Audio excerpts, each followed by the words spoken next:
Hi everyone. Uh, warning, this talk is going to be way more pragmatic than the Vitalik's one we just have.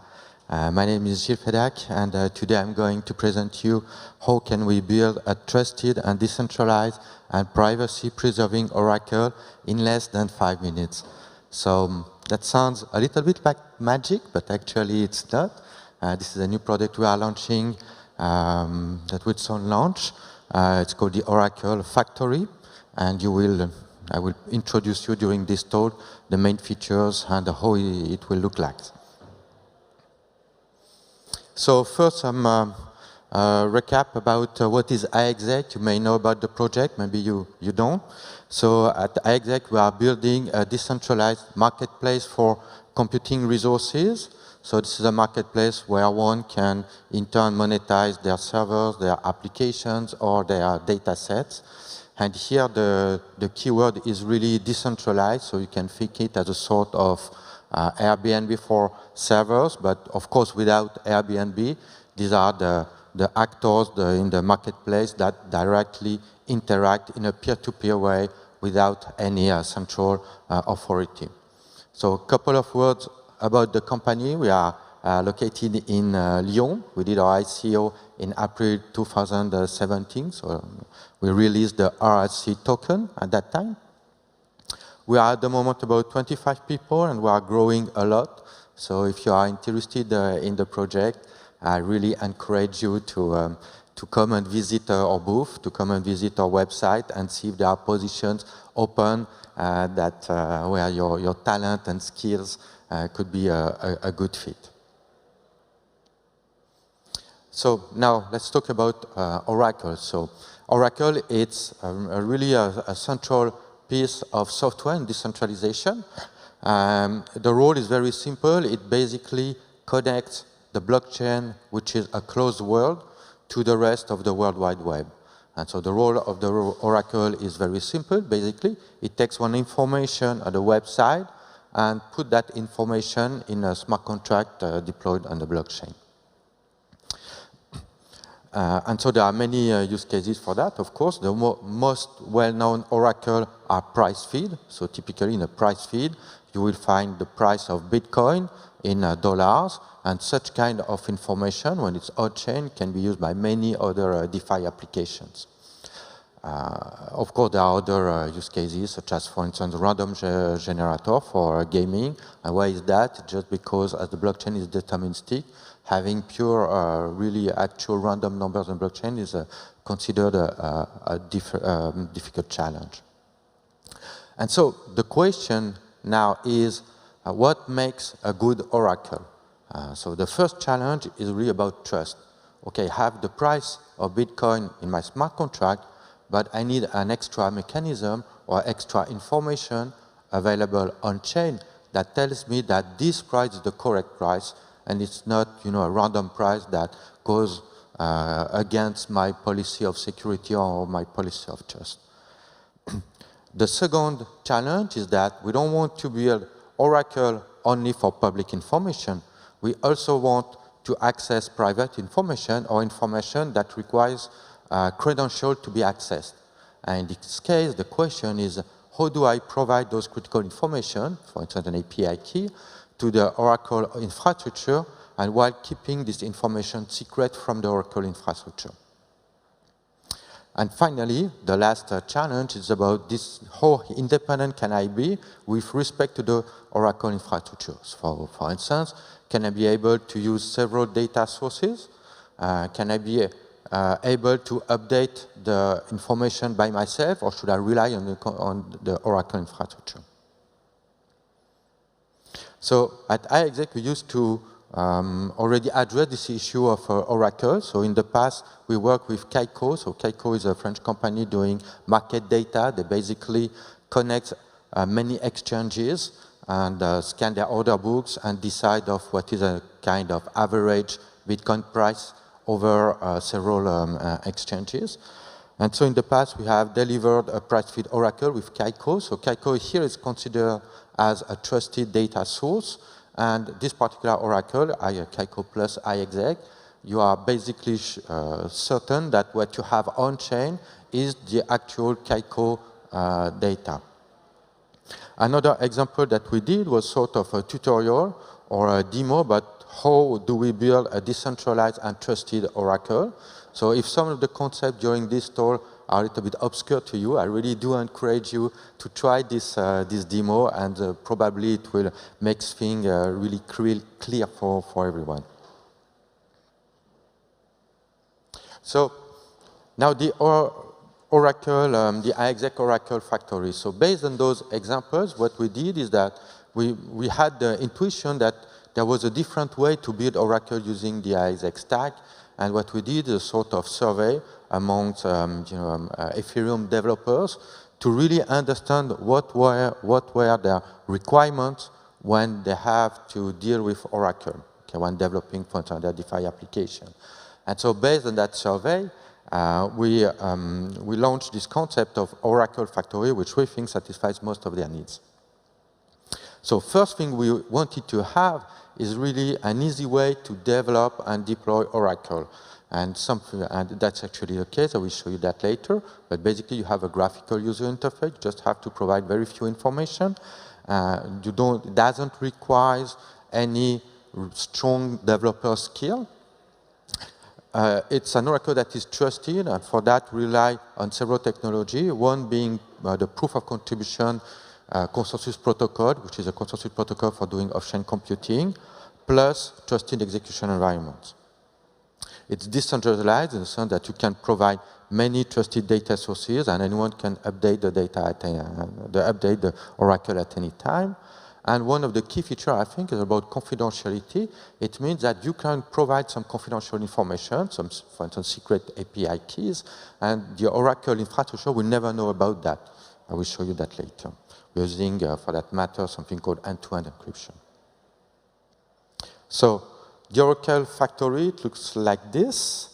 When entering the system, you have first a view of your oracles. If you did not create them, that's not a problem. You have a view of some other oracles that were there before.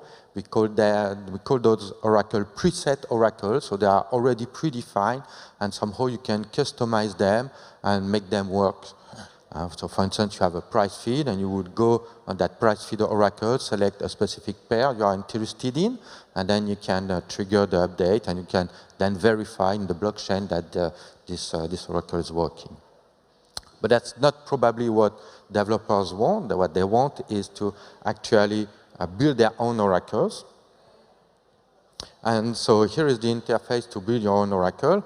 So you would give it a name, for instance. One key feature here, outlined in red, is the fact that you can provide secrets. Okay, so if you decide to provide secrets, those will be treated as data set in iExec, and data set ensures that everything is end-to-end encrypted.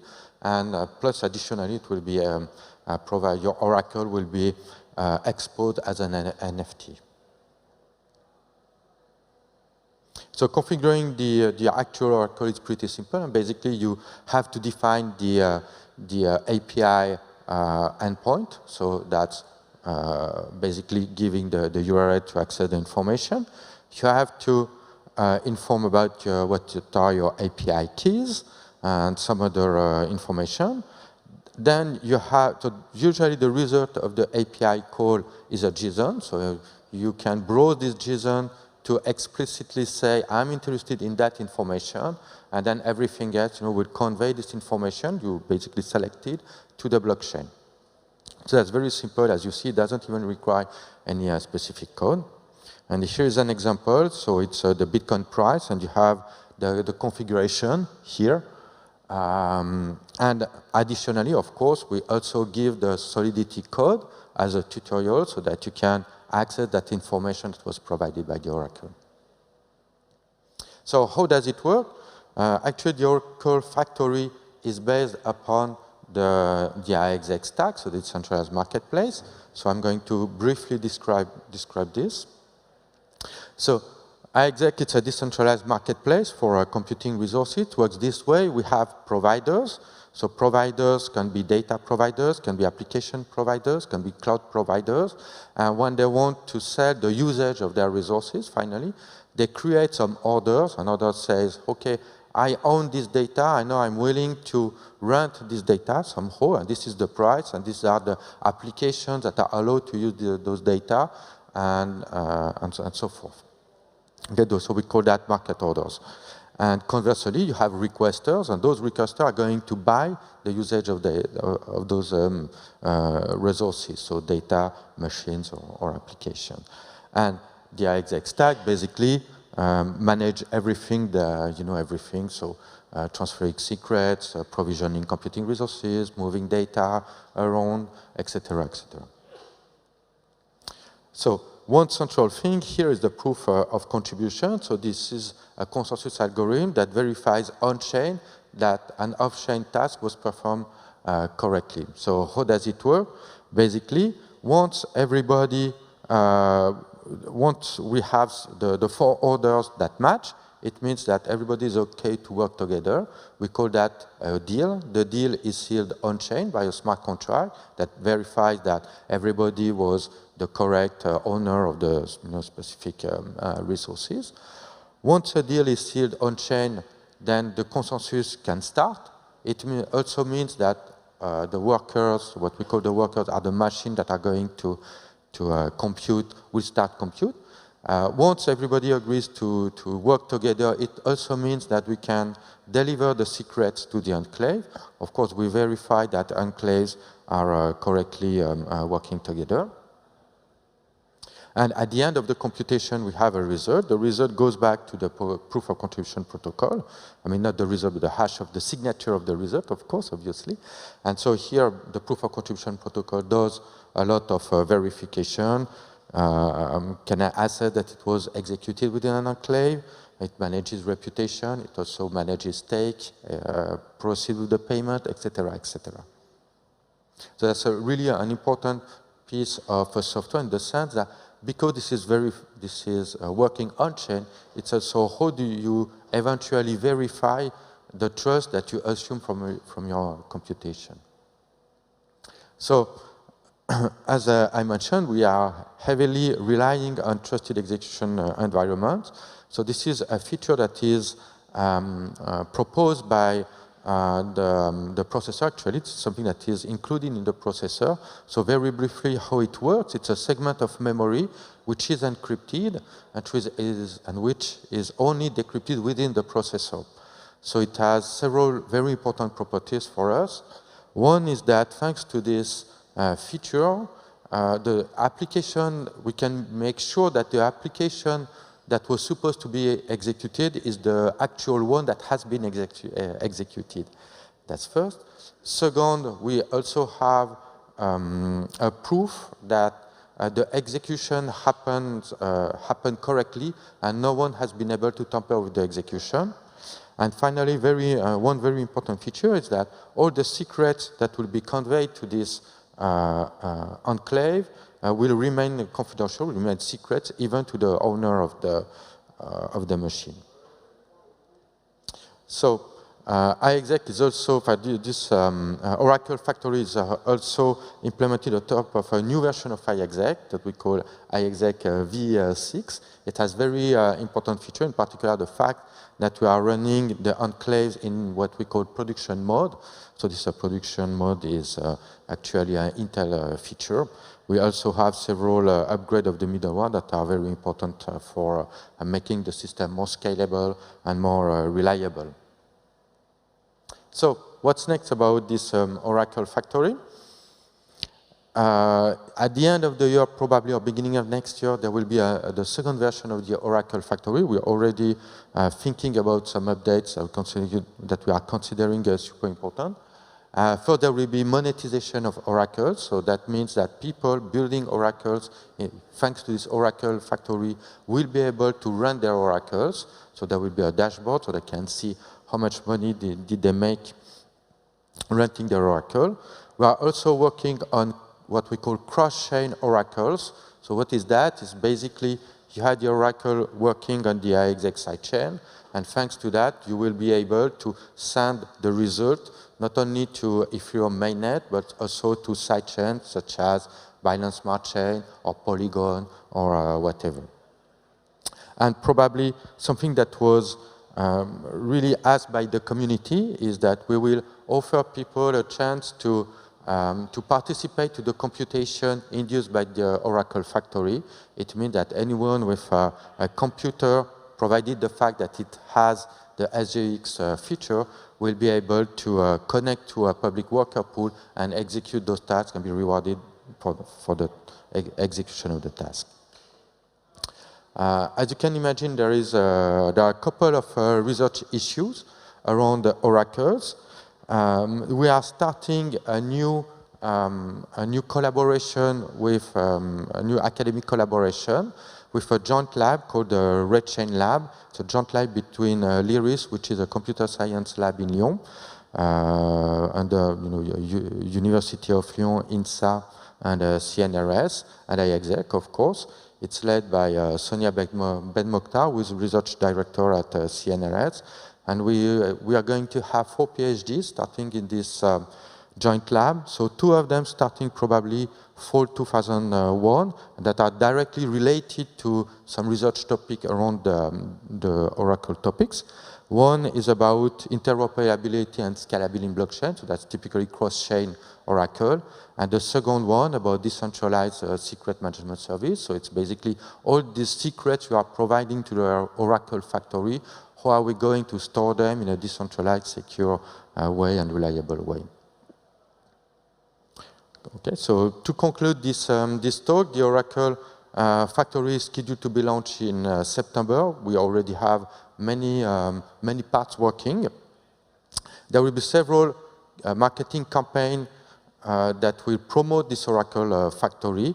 In particular, we'll organize contests, we will organize developer rewards. If you are interested in the project, I really do encourage you to join the developer program. There is a $1 million USD grant for you, so it's all well framed. Basically, you have bounties or grants for more ambitious projects. So I really encourage you to have a look at that. I also do encourage you to learn more about iExec and to visit this website that is called the Academy. So the Academy is a sort of content aggregator, and you will find here tutorials, use cases, developer documentation, etc. So thank you very much.